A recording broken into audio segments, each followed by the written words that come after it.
श्री कृष्ण कहते हैं, जीवन ना तो भविष्य में है और ना ही अतीत में। जीवन तो बस इस पल में है। केवल इस पल में प्रेम एक ऐसा अनुभव है जो मनुष्य को कभी परास्त नहीं होने देता, और घृणा एक ऐसा अनुभव है जो मनुष्य को कभी जीतने नहीं देता। एक समय की बात है, एक राजा के यहाँ बुद्ध का जन्म हुआ। पिता ने ज्योतिषियों को बुलाकर भविष्य पूछा। उन्होंने कहा, या तो यह सम्राट होगा और या तो यह साधु होगा। एक तरह देखा जाए तो सच्चा सम्राट भीतर से साधु ही होता है। जब ज्योतिषियों की भविष्यवाणी राजा ने सुनी तो वे घबरा गए। मेरा बेटा साधु हो जाए ऐसा ठीक नहीं होगा। राजा ने पूछा, कोई उपाय बताएं, क्योंकि मैं चाहता हूं कि राजा का पुत्र राजा ही बने।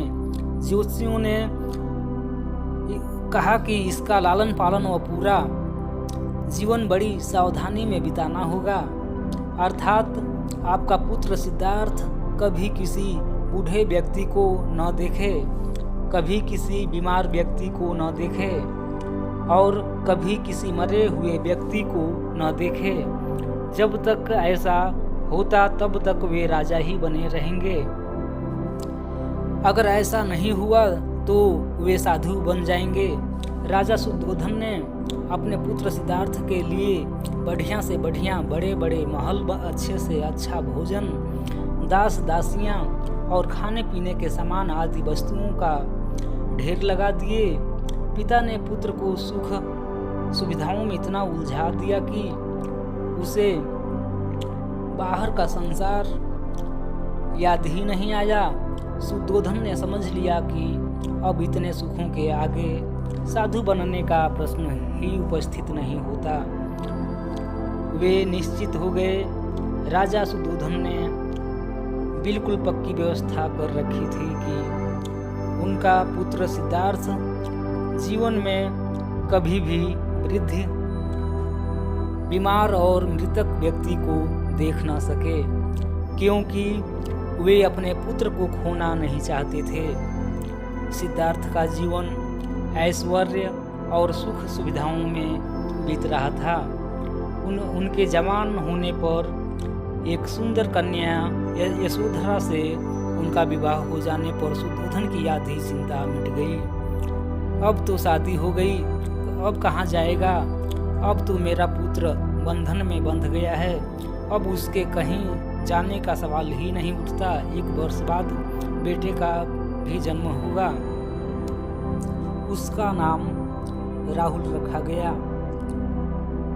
अब राजा शुद्धोधन को बिल्कुल पक्का विश्वास हो गया कि अब यह कहीं नहीं जा सकता। एक दिन सिद्धार्थ ने कहा कि पिताजी, आज तक मैंने कभी अपनी राजधानी नहीं देखी। आपकी आज्ञा हो तो आज दिखाऊं। राजा ने कहा, हाँ अवश्य जाओ, अपना शहर देख कर आओ। एक सारथी को भी साथ में भेजा गया कि जाओ राजकुमार को राजधानी घुमा फिरा कर लाओ। फिर भी राजा ने चाक चौबंद इंतजाम कर रखा था कि कहीं चूक न हो जाए। सिद्धार्थ के लिए राजधानी के प्रमुख मार्ग खूब सजाए गए थे, पर घूमते घूमते सिद्धार्थ ने थोड़ा उल्टा मार्ग ले लिया। वे उस मार्ग से गुजरने लगे जहाँ पर कोई तैयारी नहीं थी, और आज उनको बहुत आश्चर्य हुआ जब पहली बार उन्होंने एक बूढ़े आदमी को देखा। कमर झुकी हुई, पूरी चमड़ी में झुर्रियाँ पड़ी थी। वह परेशानी और दुख से बेहाल था। उसकी चाल बहुत धीमी थी। बूढ़े की झुकी हुई कमर को देखकर सिद्धार्थ को एक झटका लगा और सारथी से उन्होंने पूछा, क्या एक दिन मैं भी बूढ़ा हो जाऊंगा? सारथी ने कहा, हाँ राजकुमार, हर व्यक्ति के जीवन में 3 अवस्थाएं आती हैं, बचपन, जवानी और बुढ़ापा।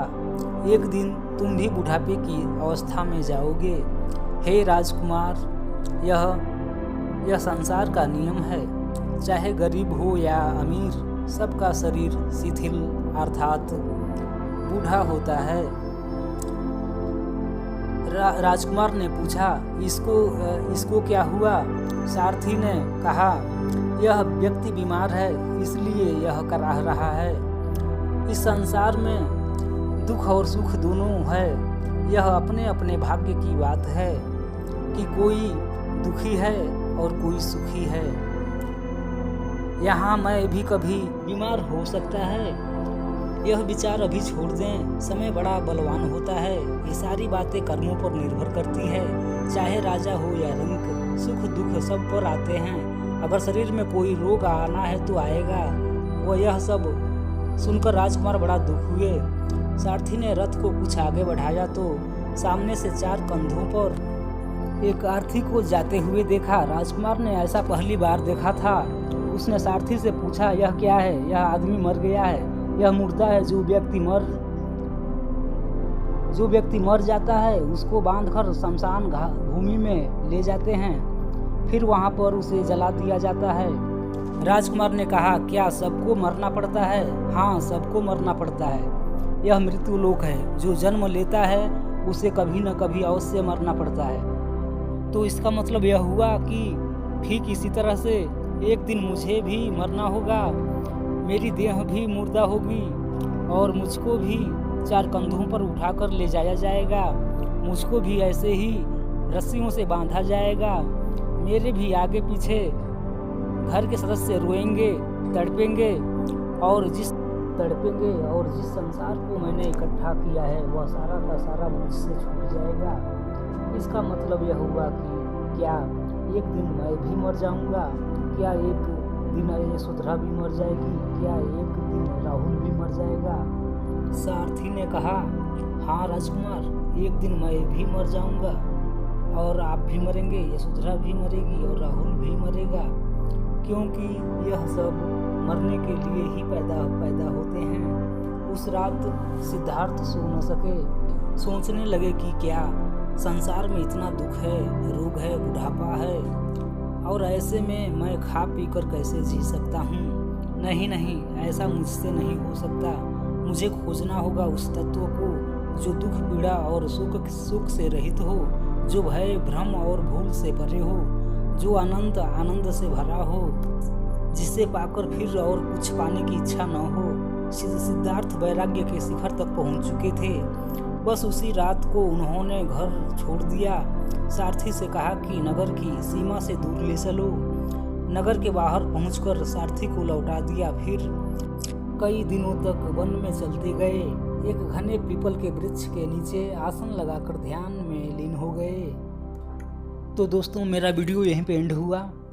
तो दोस्तों, मेरा वीडियो अगर आपको थोड़ा भी अगर अच्छा लगा हो ना, तो प्लीज़ लाइक सब्सक्राइब करना ना भूलें।